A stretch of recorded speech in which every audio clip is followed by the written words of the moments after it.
انہیں اطلاع دی گئی کہ شاہ فارس کا ایلچی آیا ہے۔ وہ فوراً اپنے خیمے میں پہنچے۔ ایلچی اور ترجمان فرش پر بچھی ہوئی چٹائیوں پر بیٹھے ہوئے تھے۔ ایلچی کا جسم خاصا فربا تھا۔ سعد رضی اللہ عنہ بن ابی وقاص کو دیکھ کر ایلچی احتراماً اٹھنے لگا، لیکن موٹاپے کی وجہ سے اسے اٹھنے میں دشواری پیش آ رہی تھی۔ میری تعظیم میں اٹھنے کی ضرورت نہیں۔ سعد رضی اللہ عنہ نے ایلچی کے کندھوں پر اپنے دونوں ہاتھ رکھ کر بٹھاتے ہوئے کہا، تمہارے جرنیل میدان جنگ میں بھی تخت، کرسیاں اور قالین لے کر آتے ہیں۔ سعد رضی اللہ عنہ نے ایلچی کو اٹھنے نہ دیا، اس سے ہاتھ ملایا اور اس سے ذرا دور ہٹ کر بیٹھ گئے اور کہا، آپ کے رستم کا تخت ہمارے پاس ہے، جس پر بیٹھ کر وہ جنگ کے میدان میں اپنی فوج کو لڑایا کرتا تھا۔ اس کے قالین اور تکیے بھی ہمارے پاس ہیں اور اس کی شاہانہ کرسیاں بھی ہمارے پاس ہیں۔ اس کے دربار کا سارا ہی ساز و سامان ہمارے قبضے میں ہے، لیکن ہم ان چٹائیوں پر بیٹھا کرتے ہیں۔ تمہیں زحمت تو ہوگی، لیکن ہم اپنے طور طریقے چھوڑ نہیں سکتے۔ آپ نے جس احترام سے میرا استقبال کیا ہے، اس سے مجھے محسوس نہیں ہو رہا کہ میں زمین پر بیٹھا ہوں یا نرم و ملائم مخمل کے گدوں پر۔ ایلچی نے کہا، سب سے پہلے شہنشاہ فارس یزدگرد کا سلام قبول کریں، پھر شہنشاہ کی ایک پیشکش پر غور کریں۔ آپ یقیناً اس پیشکش کو قبول کریں گے۔ یہ ہمارے شہنشاہ کی فیاضی ہے کہ وہ اپنی آدھی سلطنت آپ کو دے رہا ہے۔ اپنے شہنشاہ کا پورا پیغام سناؤ۔ سعد رضی اللہ عنہ بن ابی وقاص نے کہا، شہنشاہ فارس کا فیصلہ یہ ہے، ایلچی نے کہا، کہ ہماری سلطنت کا جو علاقہ آپ نے لے لیا ہے وہ آپ کا، اور دجلہ سے اس طرف کا علاقہ فارس کا، یعنی شہنشاہ دجلہ کو عرب اور عجم کے درمیان حد فاصل بنانا چاہتے ہیں۔ سعد رضی اللہ عنہ بن ابی وقاص نے کہا، بالکل یہی۔ ایلچی نے کہا، شہنشاہ نے فیصلہ کر دیا ہے، صرف آپ کی رضامندی درکار ہے۔ بہر شیر آپ کا ہوگا اور مدائن ہمارا۔ شہنشاہ نہیں چاہتے کہ مزید خون بہایا جائے۔ ہم تمہارے شہنشاہ کے چاہنے اور نہ چاہنے کے پابند نہیں ہیں۔ سعد رضی اللہ عنہ نے کہا، اب شہنشاہ کو ہمارے فیصلوں کی پابندی کرنی پڑے گی۔ اگر تمہارا شہنشاہ یہ پیشکش اس روز کرتا جس روز ہم بہر شیر پہنچے تھے، تو اس پر غور کیا جا سکتا تھا۔ تم نے بہر شیر کو بچانے کے لیے کیا کیا جتن نہیں کیے۔ 2-3 دن پہلے تمہارے شہنشاہ نے کتنا سخت حملہ کروایا تھا۔ یہ اس کا آخری وار تھا جو بیکار گیا۔ اب شہنشاہ مدائن کو بچانے کے لیے آدھی سلطنت پیش کر رہا ہے۔ نہیں محترم ایلچی، شہنشاہ سے کہنا کہ ہمیں یہ پیشکش قبول نہیں۔ فارس کے ایلچی نے بہت کوشش کی، بہت باتیں کی، زر و جواہرات کی پیشکش بھی کی، لیکن سعد رضی اللہ عنہ بن ابی وقاص ٹس سے مس نہ ہوئے۔ پھر آپ اپنی شرائط بتائیں، ایلچی نے کہا۔ شہنشاہ یہیں پر جنگ بندی چاہتے ہیں۔ شرائط پیش کرنے کا وقت گزر گیا ہے۔ سعد رضی اللہ عنہ نے کہا، ہم نے شرائط پیش کی تھی۔ تمہارے شہنشاہ نے ہمارے ایلچیوں کا مذاق اڑایا تھا۔ اس نے ہمارے ایک بڑے ہی معزز اور قابل احترام ایلچی کے سر پر مٹی کا بھرا ہوا ٹوکرا رکھ دیا تھا۔ تمہارے رستم نے کہا تھا کہ خدا نے نہ چاہا تو بھی عرب کو تباہ و برباد کر دوں گا۔ جنگ کا فیصلہ تمہارے شہنشاہ نے کیا تھا۔ اب شہنشاہ کو جنگ کا نتیجہ قبول کرنا چاہیے۔ میں حیران ہوں کہ آپ جیسا دانشمند سپہ سالار اتنی بڑی پیشکش ٹھکرا رہا ہے، ایلچی نے کہا۔ محترم ایلچی، سعد رضی اللہ عنہ نے کہا، میں اس سے بھی بڑی پیشکش قبول نہیں کر سکتا۔ ہمارے خلیفہ کا واضح حکم ہے کہ مدائن کو فتح کرنا ہے۔ میں اپنے خلیفہ کی حکم عدولی نہیں کر سکتا۔ سعد رضی اللہ عنہ بن ابی وقاص نے ایلچی کو رخصت کر دیا۔ تمام مورخوں نے یزدگرد کی اس پیشکش کو تفصیل سے بیان کیا ہے۔ مورخ لکھتے ہیں کہ ایلچی رخصت ہوا تو سعد رضی اللہ عنہ بن ابی وقاص نے سالاروں کو بلا کر کہا کہ شہر پر سنگباری پہلے سے تیز کر دی جائے۔ سارے لشکر میں یہ بات پھیل گئی کہ شہنشاہ فارس نے جنگ بندی کی پیشکش کی ہے اور اس کے عوض اس نے دجلہ تک کے علاقے سعد رضی اللہ عنہ بن ابی وقاص کو پیش کیے ہیں۔ جس وقت سعد رضی اللہ عنہ یہ حکم دے رہے تھے کہ سنگباری تیز کر دی جائے، اس وقت لشکر سے نعرے گرجنے لگے، ہماری منزل مدائن ہے، ہم مدائن سے بھی آگے جائیں گے، ہم اپنے شہیدوں کے خون کی پوری قیمت لیں گے۔ سعد رضی اللہ عنہ بن ابی وقاص نے جب یہ نعرے سنے جو بلند سے بلند تر ہوتے جا رہے تھے، ان کے چہرے پر رونق آ گئی۔ انہوں نے گھوڑا دوڑا دیا اور محاصرے میں گھومنے لگے۔ تم نے میری تائید کر دی ہے۔ سعد رضی اللہ عنہ نے کئی جگہوں پر گھوڑا روک کر مجاہدین سے کہا، میں نے شاہ فارس کے ایلچی کو یہی جواب دے کر واپس بھیجا ہے کہ اب ہم اس کی کوئی شرط اور کوئی معاوضہ قبول نہیں کریں گے۔ میرے رفیقو، میں تمہیں یقین دلاتا ہوں کہ میں شہیدوں سے بے وفائی نہیں کروں گا۔ امیر المؤمنین کا بھی یہی حکم ہے کہ مدائن کو فتح کیا جائے۔ مجاہدین کے نعروں نے سعد رضی اللہ عنہ کو نیا حوصلہ دیا اور سعد رضی اللہ عنہ بن ابی وقاص کا عزم سن کر مجاہدین کے حوصلوں میں نئی روح پھونکی گئی۔ یہ قوت ارادی تھی، بلکہ روحانی قوت کہنا زیادہ موزوں ہوگا، جس کے بھروسے پر مجاہدین یہ ارادے باندھ رہے تھے کہ وہ مدائن تک پہنچیں گے۔ وہ تو ابھی بہر شیر کو بھی فتح نہیں کر سکے تھے۔ بعض مورخ لکھتے ہیں کہ محاصرہ 9 مہینے جاری رہا اور بعض نے لکھا ہے کہ محاصرہ 18 مہینے جاری رہا تھا۔ بہرحال یہ وثوق سے کہا جا سکتا ہے کہ محاصرے کا عرصہ 1 سال کے لگ بھگ تھا۔ اس 1 سال کے دوران امیر المؤمنین حضرت عمر رضی اللہ عنہ نے کچھ کمک بھی بھیجی تھی۔ زخمی مجاہد ٹھیک ہو کر لڑنے کے قابل ہو گئے تھے۔ سعد رضی اللہ عنہ بن ابی وقاص نے جو جاسوس اور مخبر بنائے تھے وہ اپنا پورا کام کر رہے تھے۔ کچھ دنوں بعد ایک جاسوس نے آ کر بتایا کہ بہر شیر اور مدائن میں کچھ خفیہ سی نقل و حرکت ہوتی رہتی ہے اور یوں معلوم ہوتا ہے جیسے بہر شیر سے فوج ہٹائی جا رہی ہو۔ 2-3 دن اور گزرے تو سعد رضی اللہ عنہ کو سالاروں نے بتایا کہ دیوار پر جو تیر انداز ہر وقت موجود رہتے تھے ان کی تعداد کم ہوتی جا رہی ہے۔ میں بھی یہی دیکھ رہا ہوں۔ سعد رضی اللہ عنہ نے کہا، میں اس انتظار میں ہوں کہ یہ تعداد مزید کم ہو جائے تو ہم دروازے توڑنے یا کمندیں پھینک کر دیوار پر چڑھنے کی کوشش کریں گے۔ کچھ دن اور گزرے تو رات کے وقت مجاہدین میں کچھ شور و غل سا اٹھا۔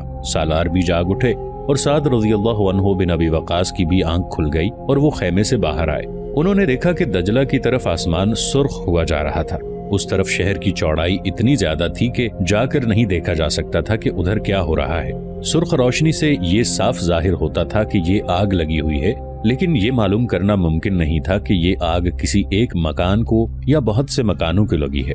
سعد رضی اللہ عنہ بن ابی وقاص نے یہ خیال ظاہر کیا کہ آتش پرست شہر کو آگ لگا رہے ہیں اور آگ اسی صورت میں لگائی جاتی ہے جب شہر خالی کرنا ہوتا ہے۔ سعد رضی اللہ عنہ بن ابی وقاص کے کہنے پر 2 گھڑ سوار بھیجے گئے کہ وہ دریا کے کنارے اتنی دور تک چلے جائیں جہاں سے انہیں شہر کا دریا کے کنارے والا حصہ نظر آ جائے اور وہ دیکھیں کہ آگ کہاں لگی ہوئی ہے۔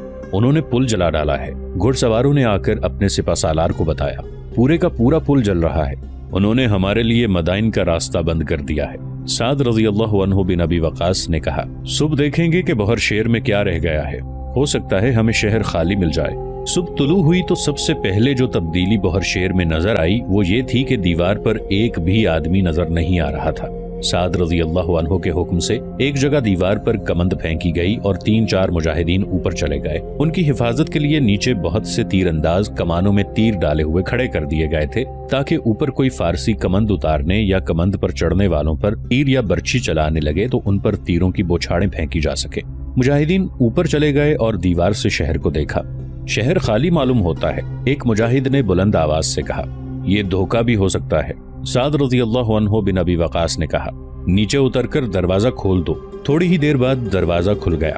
سعد رضی اللہ عنہ بن ابی وقاص نے قیقاع کو حکم دیا کہ وہ اپنے قبیلے کو ساتھ لے کر سب سے پہلے شہر میں داخل ہو۔ قیقاع غیر معمولی طور پر دلیر سالار تھا۔ اس نے اپنے قبیلے کو للکارا اور یہ لوگ شہر میں داخل ہو گئے اور سیلاب کی طرح سارے شہر میں پھیل گئے۔